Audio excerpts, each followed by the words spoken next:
Last week we covered variables and data types. You can now store information, text, numbers, booleans, but your code just runs straight through, line by line, doing the exact same thing every time. This week, we fix that. If statements let your code make decisions, check a condition, then do different things based on the result. This is where programming actually starts to feel powerful. Let's get into it. An if statement checks whether something is true and only runs the code inside if it is. Here's the structure. We write if, then a condition, then a colon. The code that should run goes on the next line, indented. That indentation is critical. It tells Python which code belongs to the if statement. Without proper indentation, Python won't know what to execute. Let me show you a real example. We set age to 25, then check if age is greater than or equal to 18. The condition evaluates to either true or false. Since 25 is greater than 18, it's true, so Python runs the indented code and prints, "You are an adult." Now let's change the age to 16 and run it again. Nothing prints. The condition 16 greater than or equal to 18 is false, so Python skipped the print statement entirely. The code inside the if block simply doesn't execute. The condition can be any expression that evaluates to true or false. You can use comparison operators, equals, not equals, greater than, less than, greater than or equal to, and less than or equal to. Double equals checks if two values are the same. Single equals assigns a value. This is one of the most common mistakes for beginners. Using single equals when you mean to compare. Don't mix them up. Now, what if you want to do something when the condition is false? That's where else comes in. With else, we have two paths. If the condition is true, run the first block. Otherwise, run the else block. One or the other will always execute, never both, never neither. Let's trace through this. Age is 16. Is 16 greater than or equal to 18? No. So Python skips the first block and runs the else block instead. We see you are a minor. Change age to 21 and we get the opposite result. The condition is true, so we see you are an adult. The else block is skipped. This is branching logic. Your code now has two possible paths it can take, and it chooses based on the condition. Sometimes two options aren't enough. You might have 3, 4, or more possibilities. That's where elif comes in, short for else if. Here, we're checking a score and assigning a grade. Python checks each condition from top to bottom. As soon as one is true, it runs that block and skips everything else. Let's trace through with a score of 85. Is 85 greater than or equal to 90? No. Move on. Is 85 greater than or equal to 80? Yes. Print grade B. And we're done. Python doesn't even check the remaining conditions. It found a match and moved on. If the score was 72, we'd skip the first two conditions, match on the third, and get a C. The else at the end is a catch-all.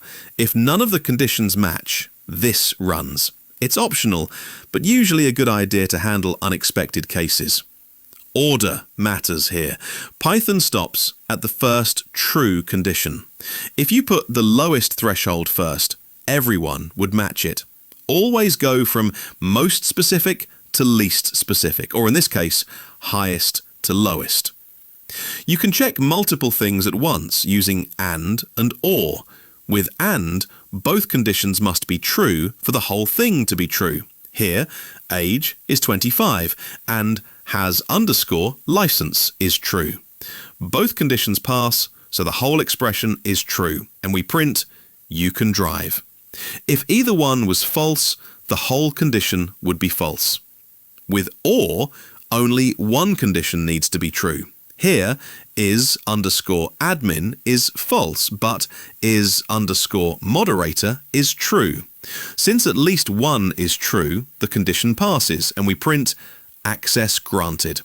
Both could be true or just one, doesn't matter. You can also use not to flip a boolean. is_logged_in is false. Not is_logged_in flips it to true. So the condition passes and we print please log in. When you have complex conditions, use parentheses to make the logic clear. This example checks if someone is either over 18 with a license or if they're exempt. The parentheses group the first two conditions together. You can put if statements inside other if statements. This is called nesting. First, we check if the user has an account. Only if that's true do we then check if they're logged in. And only if that's true do we check if they're an admin. Each level of nesting adds another layer of conditions.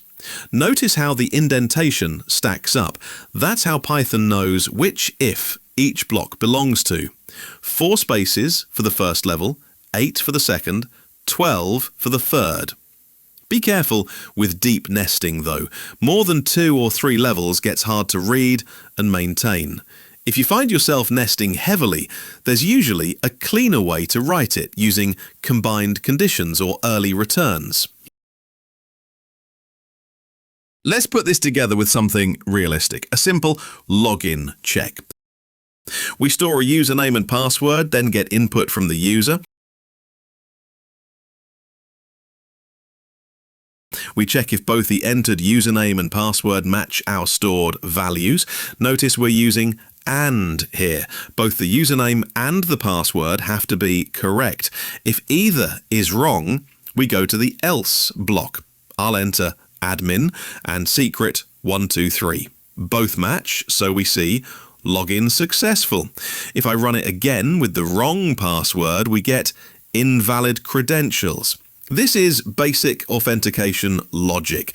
Real systems are more complex with hashing and databases, but the core idea is the same. Check conditions, branch accordingly.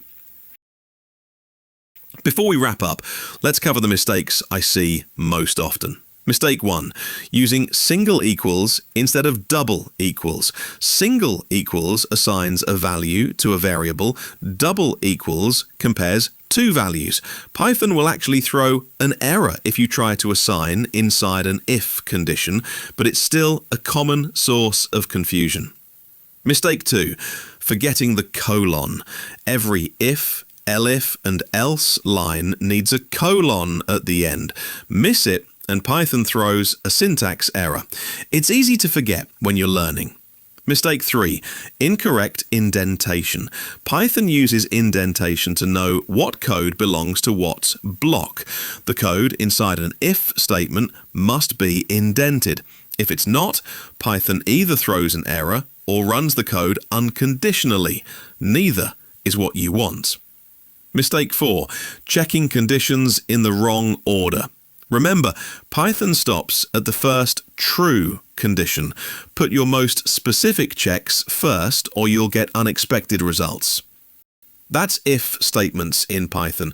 You now know how to make your code think. Check conditions with if, provide alternatives with else, handle multiple cases with elif, and combine conditions with and, or, and not. You understand nesting, and you know the common pitfalls to avoid. Next week, we're covering loops, how to repeat code without writing it out 100 times. Things are about to get really efficient. If this helped, subscribe. New tutorial every week, and we're building towards some proper projects soon. See you in the next one.